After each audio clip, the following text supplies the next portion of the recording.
एक विशाल समुद्र का राह दिखाने वाला।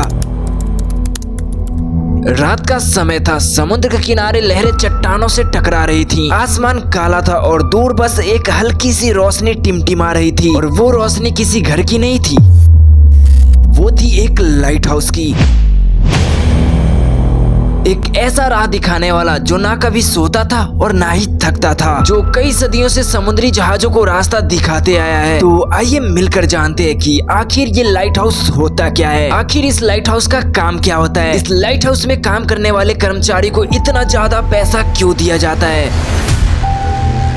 देखिए, सीधे शब्दों में कहा जाए तो ये एक ऊंचा टावर है जिसके ऊपर एक तेज रोशनी घूमती रहती है। ये विशाल समुद्र में छोटे से छोटे और बड़े से बड़े जहाजों को बताती है कि सावधान, आगे खतरा है। खतरा जैसे कि आगे बहुत ही बड़ा चट्टान है और समुद्र का किनारा बहुत ही पास है, इसीलिए समय रहते अपनी दिशा बदल लो, नहीं तो दिशा बदलने लायक बचोगे नहीं। मतलब कि अगर आप समय रहते अपनी जहाज का दिशा नहीं बदलते हो तो आप किसी भी चीज से टकरा सकते हो और आपके साथ एक बहुत ही बड़ा दुर्घटना हो सकता है। एक ऐसा भी समय था जब तेल के दिए से रोशनी जलती थी, और आज के समय में तो बहुत ही एडवांस लेजर लाइट्स वगैरह ये सब आ गए हैं। देखा जाए तो लाइट हाउस का रहस्य बहुत ही ज्यादा पुराना है, इसीलिए लाइट हाउस को समझने के लिए आपको थोड़ा सा वक्त देना पड़ेगा। देखिए, लाइट हाउस का इतिहास बहुत ही ज्यादा पुराना है, मतलब कि लगभग 2000 साल से भी ज्यादा। सबसे पहला और सबसे फेमस लाइट हाउस का नाम था फोरक्स ऑफ अलेक्जेंड्रिया। इसे मिस्र के अलेक्जेंड्रिया शहर में करीब 280 ईसा पूर्व में बनाया गया था, और इसे लगभग 100 मीटर से भी ऊंचा बनाया गया था। और बस इतना ही नहीं, उसे प्राचीन दुनिया के 7 अजूबों में से एक गिना गया। जैसा कि आप सभी को पता है कि उस समय बिजली का नामो निशान नहीं था, तो आप यकीन नहीं करोगे, दिन में शीशा यानी कि दर्पण और सूरज की किरणों से एक बढ़िया रोशनी बनाया जाता था। देखिए, बढ़िया रोशनी बनाया जाता था का मतलब ये है कि खाली एक कांच की मदद से, मतलब कि आप जो आईना इस्तेमाल करते हो ना, उस आईने की मदद से और रोशनी, मतलब यानी कि सूरज का धूप से उस रोशनी को फैलाया जाता था। और रात के समय में तेल के दिए से। आप खुद सोच कर देखो कि उस समय का सोच कितना अद्भुत था, जिसने इंसानों को अंधेरे में भी एक उम्मीद थमाई। अगर हम अपने भारत की बात करें तो हमारा भारत भी लाइट हाउस के इतिहास से भरा पड़ा है। भारत का सबसे पुराने लाइट हाउस का नाम है महाबलीपुरम, जो कि तमिलनाडु में स्थित है, और ये 7वीं शताब्दी में बना था। वहीं मुंबई की कोची, कच्छ और अंडमान में बहुत सारे लाइट हाउस भरे पड़े हैं, जो हर दिन सैकड़ों जहाजों को सही रास्ता दिखाते हैं। दोस्तों, आपको ये जानकर हैरानी होगी कि हमारे भारत के अंदर लगभग 190 से ज्यादा लाइट हाउस स्टेशन हैं, और इन्हें संभालती है directorate general of light house and light ships, जो 1948 से लगातार काम करती जा रही है। अभी कुछ लाइट हाउस को तो टूरिज्म के लिए भी छोड़ दिया गया है, जिसमें बहुत सारे लोग जाते हैं और अपने आंख से अपने सामने लाइट हाउस को देखते हैं और उसके बारे में थोड़ा बहुत जानकारी हासिल करते हैं, फोटो लेते हैं और उस पुरानी रोशनी के साथ एक पल के लिए खुद को समुद्र के रहस्यमयी इतिहास से जोड़ लेते हैं। वेल, अभी सवाल ये कि आखिर लाइट हाउस काम कैसे करता है। तो देखिए, लाइट हाउस के सबसे टॉप पे एक बहुत ही पावरफुल लाइट लगा रहता है, जिसमें बहुत ही ज्यादा एक खास और पावरफुल लेंस लगाया रहता है, और इन्हीं सब की वजह से लाइट हाउस की लाइट बहुत ही तेज और दूर तक जाती है। इन लेंसेज को इतनी इफिशियंसी से बनाया रहता है कि एक छोटी सी छोटी रोशनी भी कई किलोमीटर दूर तक जाती है। और हाँ, आपकी जानकारी के लिए बता दूं कि हर लाइट हाउस की लाइट अलग अलग होती है। हाँ, क्योंकि किसी किसी लाइट हाउस के लाइटें 2 बार टिमटिमाती है और किसी किसी की 3 बार, और कोई कोई लाइट हाउस तो ऐसे होते हैं जिनके लाइट्स हर 10 सेकंड में घूमते रहते हैं, ताकि सारी समुद्री जहाज पहचान सके कि हाँ, ये मेरा वाला लाइट हाउस, ये मेरा नेविगेशन पॉइंट है। पहले के हर लाइट हाउस के साथ एक रखवाला रखा जाता था, जिसे लाइट हाउस कीपर कहा जाता था, और उसका काम रहता था हर रात लैंप जलाना, उसकी फ्लेम यानी कि उसके लौ को स्थिर रखना। और अगर आप अभी ये सोच रहे हो कि इसमें बस इतना ही करना है तो ये तो बहुत इजी है, तो नहीं भाई, रुको मैं बताता हूँ। हाँ, क्योंकि दुनिया के सबसे खतरनाक कामों में से एक ऐसे ही नहीं माना जाता, और अगर आप लाइट हाउस में काम करते हो तो आपको सालाना लगभग 30 करोड़ से भी ज्यादा रुपए दिए जाते हैं। देखिए, लाइट हाउस में लाइट्स वाइट्स जलाना तो एक बेसिक चीज है, और अगर आप लाइट हाउस में काम करते हो तो आपको खाली लाइट्स वाइट्स नहीं जलाना है। देखिए, कभी कभी बहुत ही तेज बारिश या बहुत ही तेज तूफान की वजह से लाइट हाउस की लेंसेज पे बहुत सारे धूल मिट्टी लग जाते हैं, जिससे लाइट हाउस के लाइट्स बहुत ज्यादा दूर तक नहीं जा पाते। तो अगर कुछ ऐसा होता है तो आपको खुद जाकर लाइट हाउस के लेंसेज को साफ करना रहेगा, चाहे उस समय कितनी भी तेज बारिश, हवाएं, लहरें चल रही हो, आपको कैसे भी करके जाकर उस लाइट हाउस के लेंसेज को साफ करना ही होगा। क्योंकि अगर गलती से भी समुद्री जहाजों को लाइट हाउस के लाइट्स नहीं दिखेंगे तो उनके साथ कुछ भी हो सकता है। देखिए, इसे दुनिया के सबसे खतरनाक जॉबों में से एक इसलिए भी माना जाता है क्योंकि आपको यहाँ पे अकेले सरवाइव करना रहेगा। मतलब कि आप समझ रहे हो, आपके पास कोई दूर दूर तक सुनने या देखने वाला नहीं होगा। खैर, ये सब पहले के जमाने में हुआ करता था। अभी तो अपना लाइट हाउस एडवांस हो चुका है और आजकल के लाइट हाउस में बहुत सारे ऑटोमेटिक सिस्टम लग चुके हैं जो कि बहुत ही एडवांस सेंसर और टाइमर पे चलते हैं। लेकिन उस इंसान की कहानियां अब भी इन टावरों की दीवारों में गूंजती है। आज के समय में जीपीएस और सैटेलाइट टेक्नोलॉजी आने के बाद लोग सोचते हैं कि क्या लाइट हाउस अब भी जरूरी है? तो दोस्तों, जवाब ये है कि हाँ, जरूरी है। जरूरी नहीं, बहुत ही ज्यादा जरूरी है, क्योंकि जब भी किसी तूफान में बिजली चली जाती है, लाइट हाउस के कोई भी सेंसर और सैटेलाइट कनेक्शन काम करना बंद कर देते हैं। वही पुराने जमाने वाले टेक्नोलॉजी का इस्तेमाल किया जाता है और सारा चीज मैनुअली किया जाता है। इसीलिए तो लाइट हाउस आज भी पुरानी सीख को जिंदा रखे हुए हैं। अगर किसी भी समुद्री जहाज के रास्ता में कितना भी अंधेरा क्यों ना हो, अगर कहीं से एक रोशनी जल रही है तो मंजिल मिल सकती है। समुद्र में लहरें उठते हैं, तूफान आते हैं, लेकिन वो टावर एक चट्टान की तरह खड़ा रहता है। इन सब के बावजूद ना डरता है ना भागता है, वो एक ही काम करता है। वो सारी समुद्री जहाजों का एक उम्मीद बन के खड़ा रहता है और उनको एक सही रास्ता दिखाता है। शायद इसीलिए लाइट हाउस एक इमारत नहीं बल्कि एक प्रतीक है, एक उम्मीद का, स्थिरता का और दिशा का। वो हमें सिखाता है कि जिंदगी के समंदर में भी जब कुछ समझ में ना आए तो बस अपने अंदर के रोशनी को जलाए रखना चाहिए। अभी आप मेरा एग्जांपल ले लीजिए। मेरा 3 यूट्यूब चैनल किसी रीजन की वजह से डिलीट हो गया, फिर भी मैं यूट्यूब पे काम कर रहा हूँ ना। तो अगली बार जब आप किसी किनारे पर जाएं और दूर कहीं एक टिमटिमाती रोशनी दिखे तो याद रखिएगा, वो सिर्फ रोशनी नहीं, वो इंसानियत का सबसे पुराना राह दिखाने वाला है, जिसका नाम है